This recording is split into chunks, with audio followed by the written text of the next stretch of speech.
Welcome to in house law classes. और आज जिस टॉपिक को हम लोग डील करने वाले हैं वो है what are the provisions related to public health in the directive principle of state policy discuss. अब देखिए, टॉपिक शुरू करने से पहले मैं आपको ये बताना चाहता हूँ कि यदि अभी तक आप लोगों ने हमारे चैनल को सब्सक्राइब नहीं किया है तो आप कृपया इस चैनल को सब्सक्राइब कर लीजिए और ऐसे वीडियोस के लिए हमारे साथ जुड़े रहिए। चलिए अब हम लोग स्टार्ट करते हैं।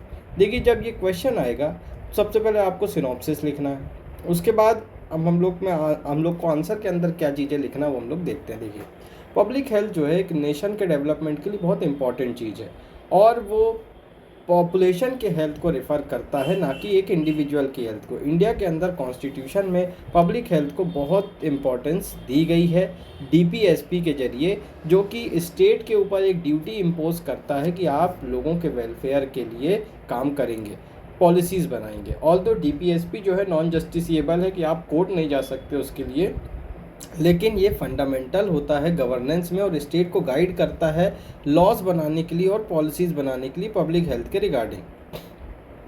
डीपीएसपी का मतलब और नेचर क्या है? देखिए, डीपीएसपी पार्ट 4 आर्टिकल 36 से 51 कॉन्स्टिट्यूशन ऑफ इंडिया में दे रखा है। डीपीएसपी का नेचर नॉन जस्टिसिएबल है कि कोर्ट इसको इन्फोर्स नहीं करवा सकता, गवर्नेंस के लिए एक फंडामेंटल होता है, साथ ही ये गाइड के रूप में एक गाइडेंस देता है, गाइडलाइंस देता है स्टेट पॉलिसीज़ के लिए, और एक वेलफेयर स्टेट बनाना इसका लक्ष्य होता है। तो डीपीएसपी जो है वो मॉरल और कॉन्स्टिट्यूशनल ऑब्लिगेशन होता है स्टेट के लिए। पब्लिक हेल्थ के कॉन्सेप्ट की यदि बात करें तो पब्लिक हेल्थ जो है वो रिफ़र करती है डिसीज़ को प्रिवेंट करना, हेल्थ को प्रमोट करना, सैनिटेशन को इम्प्रूव करना, मेडिकल फैसिलिटीज़ को सुधारना। वर्ल्ड हेल्थ ऑर्गेनाइजेशन के हिसाब से पब्लिक हेल्थ के अंदर ऑर्गेनाइज्ड एफर्ट्स लगाए जाते हैं ताकि एक अच्छी हेल्थ को इंश्योर किया जाए और कम्युनिटी की वेलबींग को सुनिश्चित किया जाए। अब देखिए, पब्लिक हेल्थ का इम्पोर्टेंस क्या है वेलफेयर स्टेट में।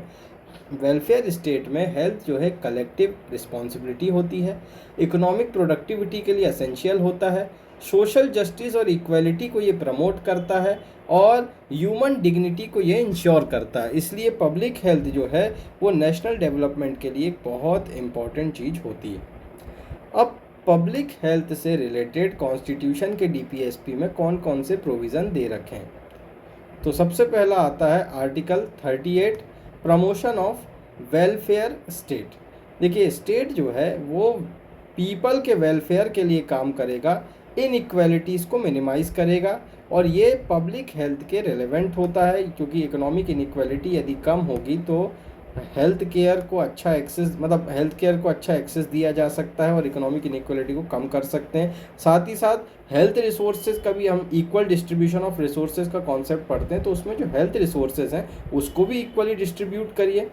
आर्टिकल 39E और F की यदि हम बात करें तो 39E जो है वो हेल्थ और वर्कर के स्ट्रेंथ को प्रोटेक्ट करता है। आर्टिकल 39F जो है वो चिल्ड्रन को प्रोटेक्ट करता है अब्यूज़ होने से और एक हेल्दी डेवलपमेंट उनका सुनिश्चित करता है। इसका क्या रेलेवेंस है? ये एक्सप्लॉयटेशन को प्रिवेंट करेगा जो हेल्थ को अफेक्ट कर रहे हैं, और साथ ही साथ चाइल्ड वेलफेयर और न्यूट्रिशन को इंश्योर करेगा। इसके बाद article 41 right to public assistance की बात करता है। ये असिस्टेंस प्रोवाइड करता है सिकनेस में, बीमारियों में, डिसेबिलिटी में, ओल्ड एज पीपल को।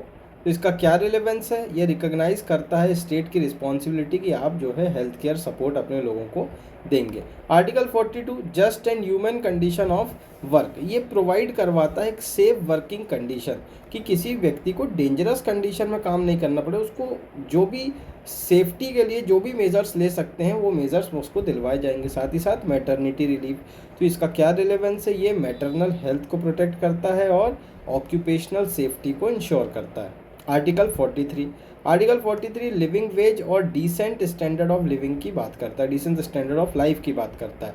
तो ये इंश्योर करता है कि दैनिक भत्ता सबको मिले और एक अच्छी स्टैंडर्ड ऑफ लाइफ मिले, क्योंकि एक अच्छी लाइफ रहेगी तभी एक अच्छी हेल्थ लोगों के पास रहेगी। एक अच्छी लाइफ ही अच्छी हेल्थ को लीड करती है।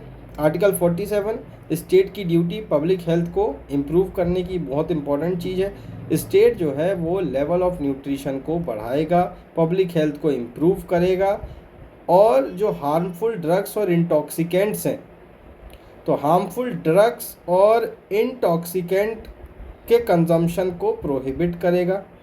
इसका क्या सिग्निफिकेंस है? ये डायरेक्टली स्टेट पे ड्यूटी इम्पोज करता है और ये पब्लिक हेल्थ पॉलिसी का बैकबोन है, उसके रूप में ये काम करता है। आर्टिकल 48A की यदि हम बात करें तो ये कहता है प्रोटेक्शन ऑफ इन्वायरमेंट। देखिए प्रोटेक्शन ऑफ इन्वायरमेंट जो है मतलब कि इन्वायरमेंट को प्रोटेक्ट और इम्प्रूव किया जाए, क्योंकि क्लीन इन्वायरमेंट जो है वो पब्लिक हेल्थ के लिए बहुत असेंशियल होता है। डीपीएसपी का क्या रोल है पॉलिसी मेकिंग में? तो देखिए डीपीएसपी जो है वो इन्फ्लुएंस करता है हेल्थ पॉलिसी को, वेलफेयर स्कीम्स को, न्यूट्रिशन प्रोग्राम्स को, इन्वायरमेंटल लॉज को। इसके एग्जाम्पल क्या क्या हैं?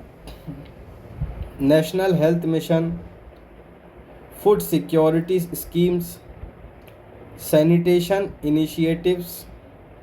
तो डीपीएसपी जो है वो पब्लिक हेल्थ गवर्नेंस के लिए एक फाउंडेशन के रूप में कार्य करता है।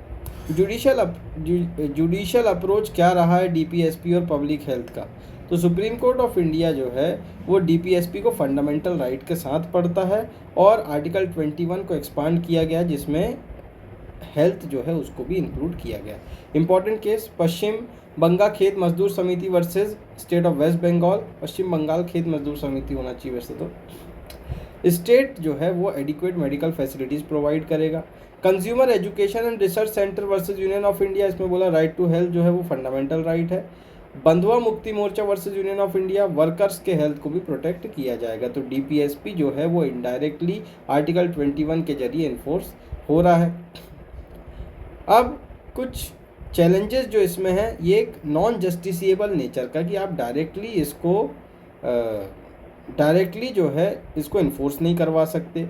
दूसरी चीज़ इम्प्लीमेंटेशन, लैक ऑफ इम्प्लीमेंटेशन। तो पॉलिसी और प्रैक्टिस दोनों में गैप है, पॉलिसी और प्रैक्टिस दोनों में गैप है। रिसोर्स